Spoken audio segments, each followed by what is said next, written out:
हाँ जी दोस्तों, नमस्कार। मैं हिंदी प्रवक्ता राजबाला आपके अपने YouTube चैनल हिंदी साहित्य समीक्षा पर स्वागत करती हूँ। मित्रों, आज के व्याख्यान में हम बात करेंगे सत्यनारायण कवि रत्न की। जैसा कि आप जानते हैं कि हम द्विवेदी युग के कवियों का श्रृंखलाबद्ध अध्ययन कर रहे हैं और उसी श्रृंखला में मैं आज एक कड़ी और जोड़ने जा रही हूँ और सत्यनारायण कवि रत्न की हम बात करेंगे उसमें। और जैसा कि मैंने आपको बताया था कि द्विवेदी युग में दो ऐसे कवि थे, बाबू जगन्नाथ दास रत्नाकर और सत्यनारायण कवि रत्न।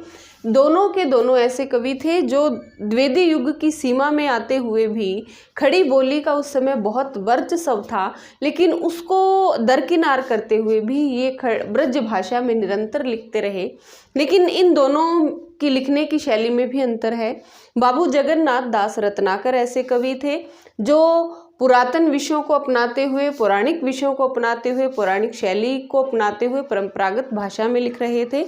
किंतु सत्यनारायण कवि रत्न क्या है कि भाषा तो इन्होंने ब्रज भाषा अपनाई, किंतु उस ब्रज भाषा में ये समसामयिक विषयों पर भी अपनी लेखनी चलाते रहे।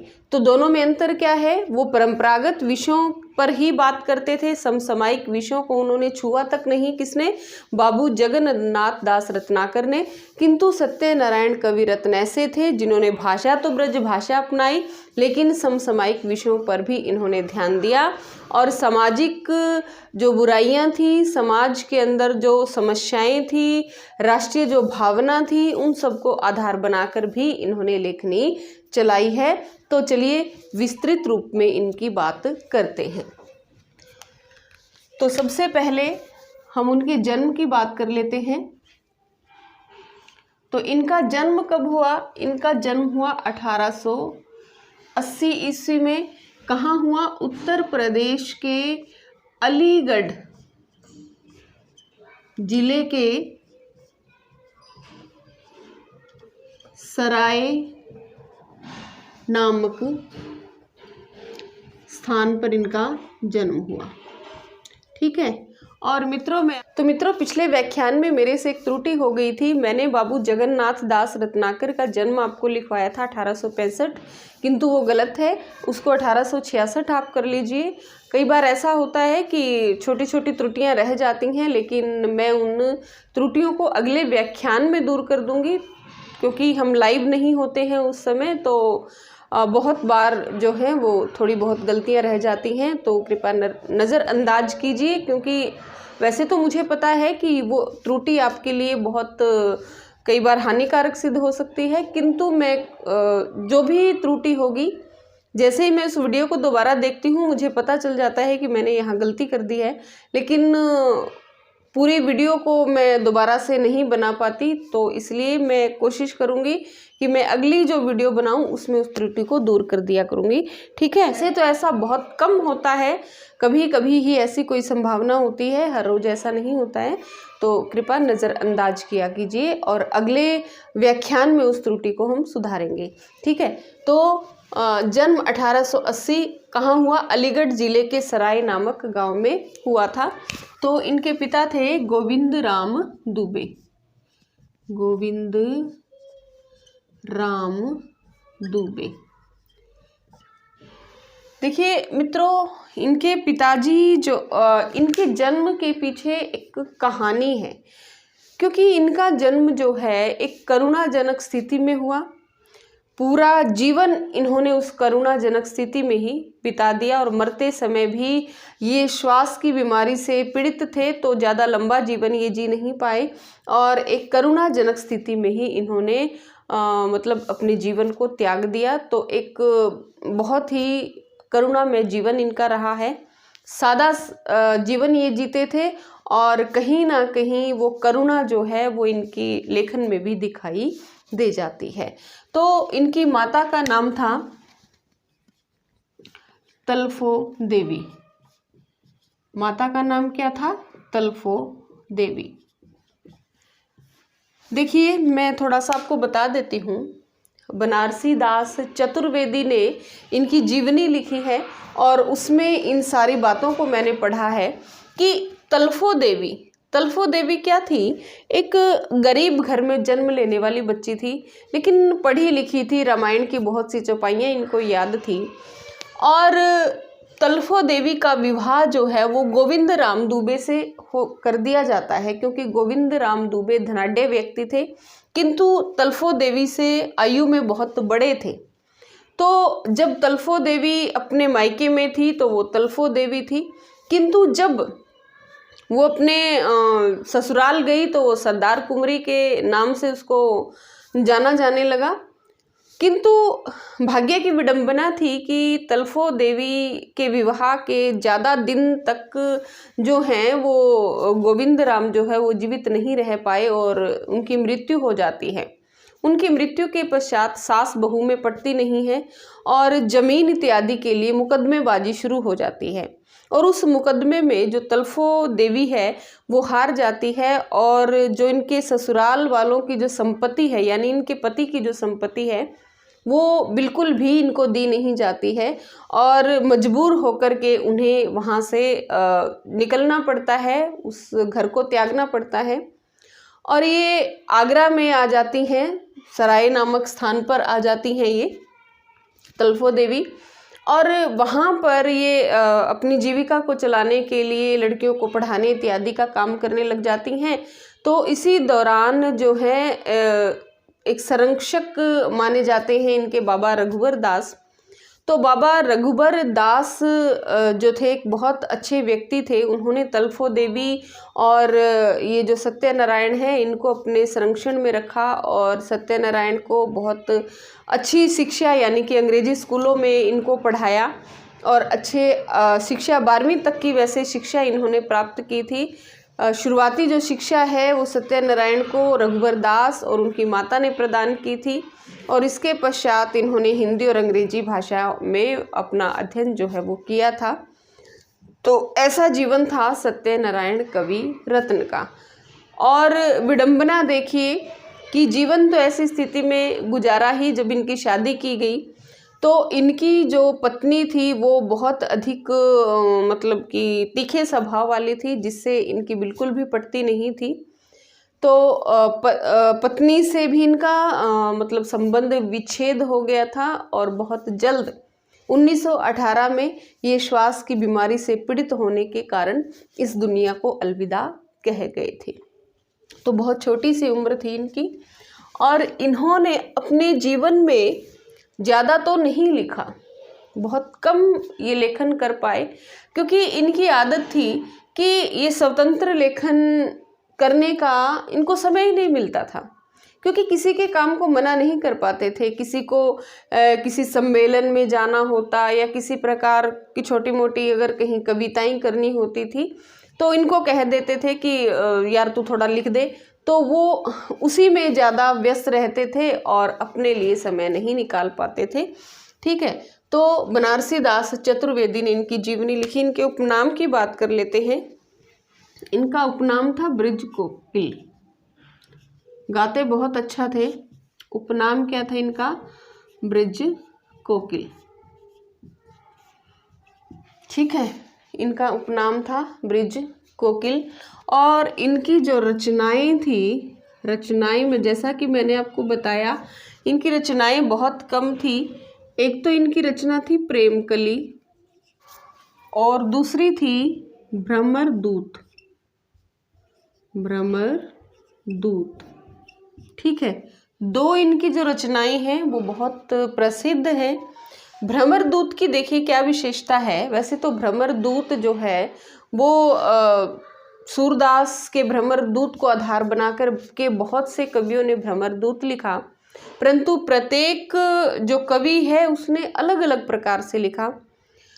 इनका जो भ्रमर दूत है वो उद्धव और गोपियों के संवाद को आधार बना करके नहीं रचा गया है, बल्कि यशोदा और भ्रमर को आधार बना करके लिखा गया है, क्योंकि यशोदा अपने पुत्र के वियोग में बहुत ज़्यादा पीड़ित हो गई थी और जब एक भ्रमर को वो बगीचे में देखती हैं तो उसके माध्यम से अपने पुत्र के पास संदेश भेजने का वो प्रयास करती हैं। तो ये वात्सल्य वियोग से पीड़ित है, ना कि जो है विरह वियोग से पीड़ित ये रचना है। ये कौन से, इसमें वात्सल्य वियोग का वर्णन है, ना कि विरह वियोग का वर्णन है। इस बात का आप लोग विशेष ख्याल रखेंगे। और ये प्रेम कली और भ्रमर दूत, ये दोनों ही रचनाएं इनका एक संग्रह है जिसमें इनकी सारी ही रचनाएं संग्रहित है, जिसका नाम है हृदय तरंग। हृदय तरंग ये क्या है? ये इनका कविता संग्रह है। ठीक है, हृदय तरंग क्या है? इनका काव्य संग्रह है या कविता संग्रह, कुछ भी कह लीजिए आप इसको। और प्रेमकली और भ्रमर दूत जो हैं वो इनके बहुत महत्वपूर्ण कविताएं हैं या रचनाएं कह लीजिए। और इन्होंने और क्या किया था? इन्होंने मैकाले की रचना, मैकाले की रचना होरेशस का ब्रज भाषा में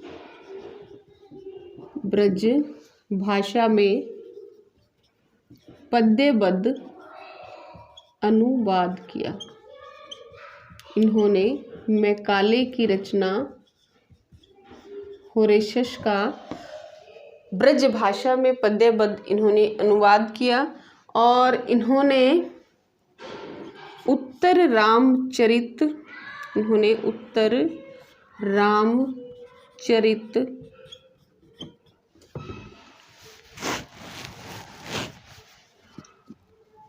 व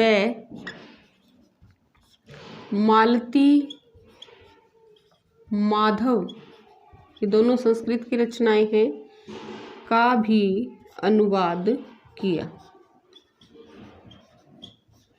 ठीक है, इन्होंने उत्तर रामचरित और मालती माधव का भी अनुवाद किया। तो ये है, मतलब इनकी रचनाओं के विषय में केवल इतना ही है। और जैसा कि मैंने आपको बताया कि ये समसामयिक विषयों पर भी लिखते थे। इन्होंने स्वतंत्र रूप से समसामयिक विषयों पर कुछ नहीं लिखा, किंतु भ्रमर गीत में ही ये क्या है, यशोदा के माध्यम से ये विदेशी गमन पर भी जो हैं वो बात करते हैं, और नारी शिक्षा के ऊपर भी ये बात करते हैं। तो ये सब चीज़ें मैं अभी आपको बताने जा रही हूँ। जैसे कि जब यशोदा श्री कृष्ण को अपना संदेश लिख कर के भेजना चाहती है, किंतु वो अनपढ़ है और लिख कर के अपना संदेश नहीं भेज पाती, तो उस पर कहीं ना कहीं मन ही मन पछताती है और कहती है कि नारी शिक्षा निरादरत ते लोग अनाड़ी, ते स्वदेश अवनति प्रचंड पातक अधिकारी। तो देख लीजिए क्या कहती हैं वो।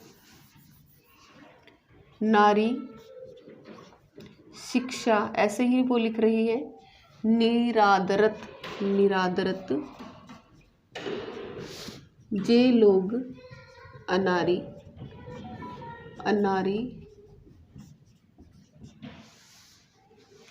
ते स्वदेश अवनति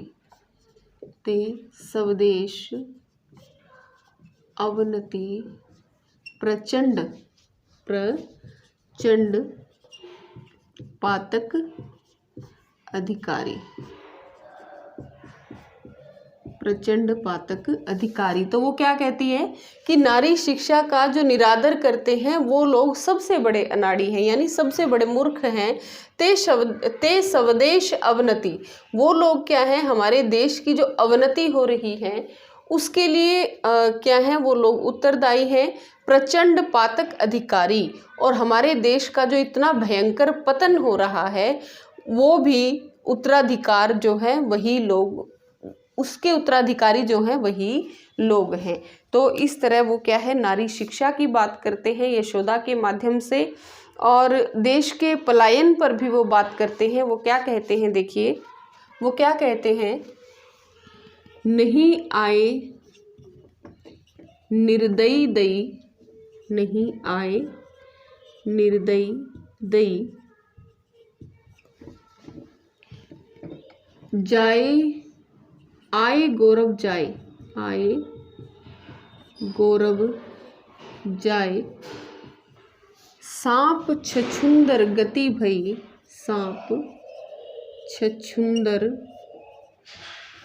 गति भई, मन ही मन अकुलाए, मन ही मन अकुलाए। सांप छछूंदर गति भई, मन ही मन अकुलाए। तो ये जो लोग देश छोड़ करके प्रदेश में जा रहे हैं उन पर ये व्यंग्य कर रहे हैं। अब ये भारत माता की वंदना कर रहे हैं। वो क्या कह रहे हैं? सब मिली पूजिए भारत माई, सब मिली पूजिए भारत माई, सब मिली पूजिए भारत माई। ये जो मैं आपको लिखवा रही हूँ ये आपकी परीक्षा में पूछे जा सकते हैं। जैसे कि ये 1-2 पंक्तियाँ दे करके पूछा जा सकता है कि बताइए कौन से कवि की हैं। और ये ऐसी छोटी छोटी जो पंक्तियाँ हैं ये आपके सही मिलान कीजिए, उनमें ये पंक्तियाँ पूछी जा सकती हैं। तो प्रत्येक छोटी से छोटी बात जो है वो इस व्याख्यान की आपके लिए बहुत महत्वपूर्ण है परीक्षा की दृष्टि से और आपके ज्ञानवर्धन की दृष्टि से भी। तो हर एक बात को जो मैं आपको यहाँ पर बताती हूँ अंकित किया कीजिए अपनी नोटबुक पर, ताकि जिस समय आपका पेपर हो, परीक्षा नज़दीक हो, तो आप उन नोट्स से अपनी तैयारी दुरुस्त कर सकें। तो धन्यवाद। आज के व्याख्यान में केवल इतना ही। और यदि आपको मेरा व्याख्यान पसंद आता है तो मेरे चैनल